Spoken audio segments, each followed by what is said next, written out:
ये त्योहार कृष्ण की नगरी ब्रज में बहुत ही उत्साह और जोश के साथ मनाया जाता है। इस दिन भगवान श्री कृष्ण और राधा रानी फूलों की होली खेलते हैं, तो इसीलिए इसे फुलेरा दूज कहते हैं।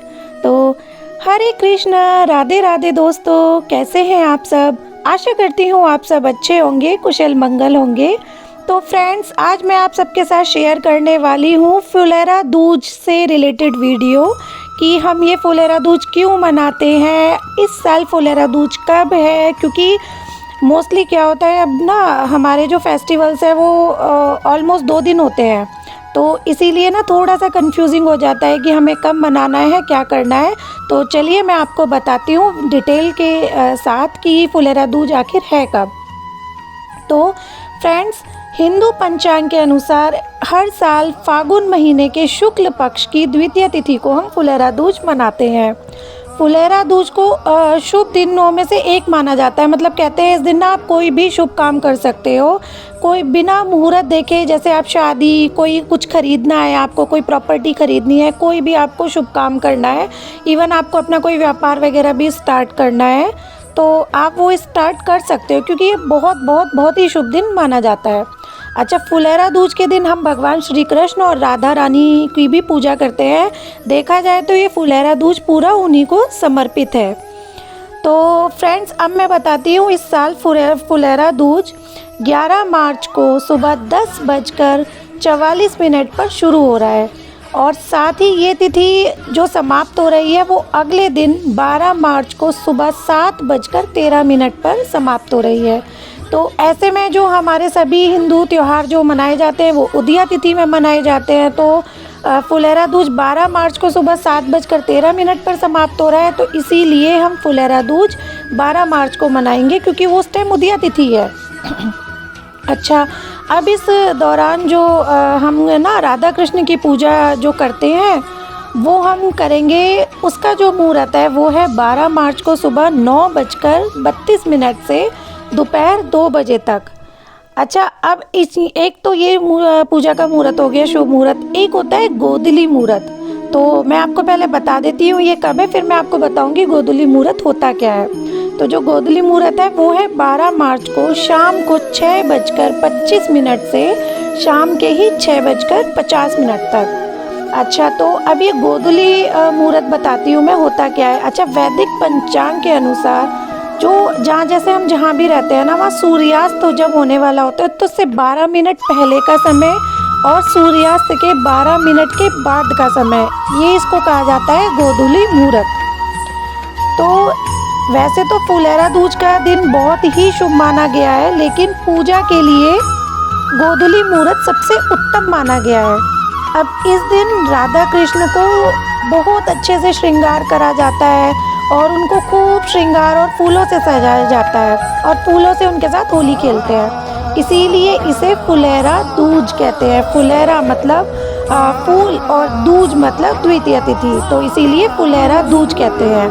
अच्छा, इस दिन कोई भी हम नया काम शुरू कर सकते हैं। मैंने बताया अभी कि व्यापार वगैरह हमें कुछ भी नया काम शुरू करना है तो हम कोई शुभ मुहूर्त वगैरह कुछ कहते हैं कि ये सबसे शुभ दिन होता है, तो हम इस दिन कुछ भी शुरू कर सकते हैं। कोई हमें मुहूर्त निकलवाने की टेंशन नहीं है, और कहते हैं इस दिन अगर आप कोई भी काम शुरू करो तो उसमें सफलता मिलती ही मिलती है। तो फ्रेंड्स, कुछ भी शुरू करना है तो बेझिझक आप शुरू कर सकते हैं। अब इस दिन फूलों की होली की शुरुआत हुई कैसे, इसके पीछे भी एक ना प्रचलित कहानी है। अच्छा, फुलेरा दूज की जो पौराणिक कथा है उसके अनुसार श्री कृष्ण व्यस्तता के कारण भगवान श्री कृष्ण कई दिनों से राधा जी से मिलने वृंदावन नहीं आ रहे थे, तो राधा जी दुखी हो गई। अब राधा जी दुखी हो गई तो उनकी गोपियाँ भी श्री कृष्ण से नाराज़ भी हो गई, दुखी भी थी। तो राधा के उदास होने के कारण मथुरा के जो वन है वो सूखने लगे और फूल सब मुरझा गए, सारी प्रकृति मुरझाने लगी। अच्छा, प्रकृति को ऐसा मुरझाया हुआ देखकर श्री कृष्ण समझ गए और कि राधा जो है वो उदास हैं, वो नाराज़ है मुझसे, तो वो वृंदावन पहुँचे राधा जी से मिलने के लिए।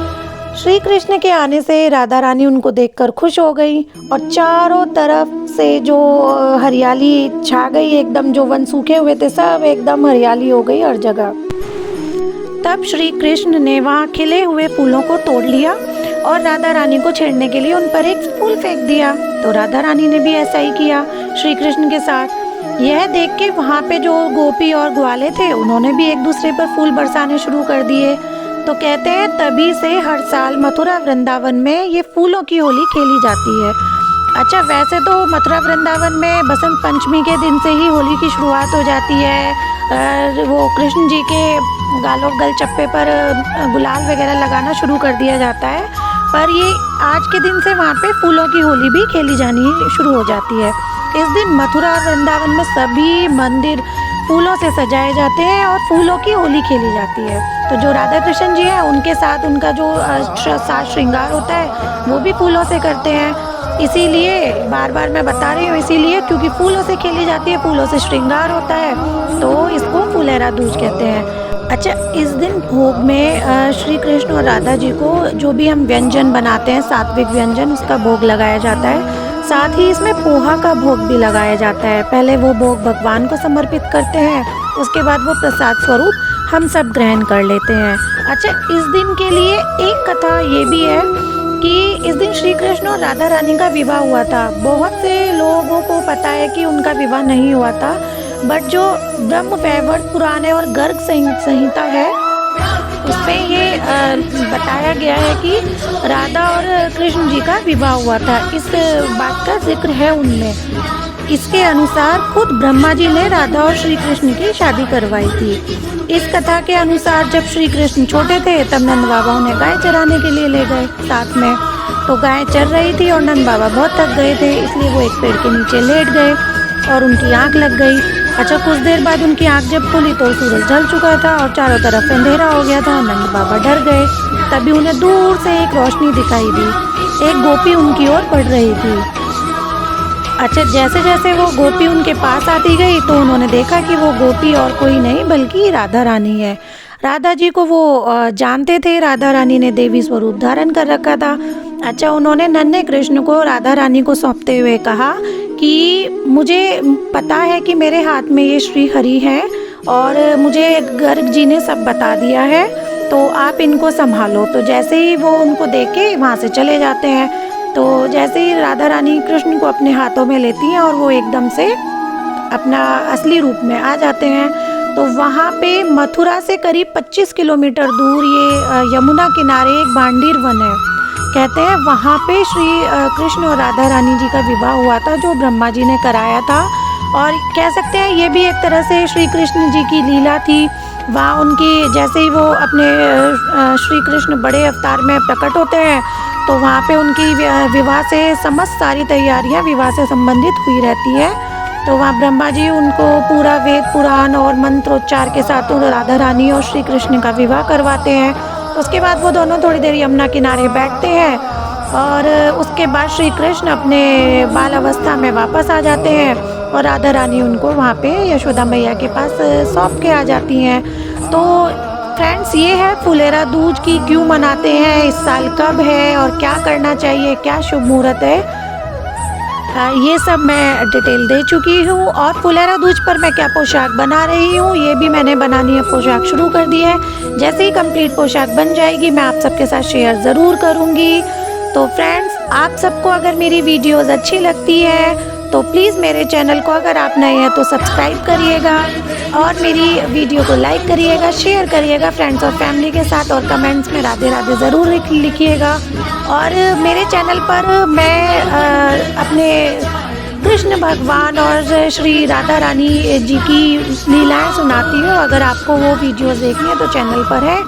और अगर आप मेरे चैनल पर नए हैं तो मैं फिर से कहूँगी मेरे चैनल को सब्सक्राइब करो और प्लीज़ जो बेल आइकन है उसको ज़रूर दबाइए ताकि आपको नोटिफिकेशन मिल जाए कि मैंने क्या वीडियो डाली है। फ्रेंड्स, इसके बाद मैं आपसे मिलती हूँ विद अ न्यू वीडियो। तब तक के लिए हरे कृष्ण, राधे राधे, बोलो बाके बिहारी लाल की जय। जय जय श्री राधे।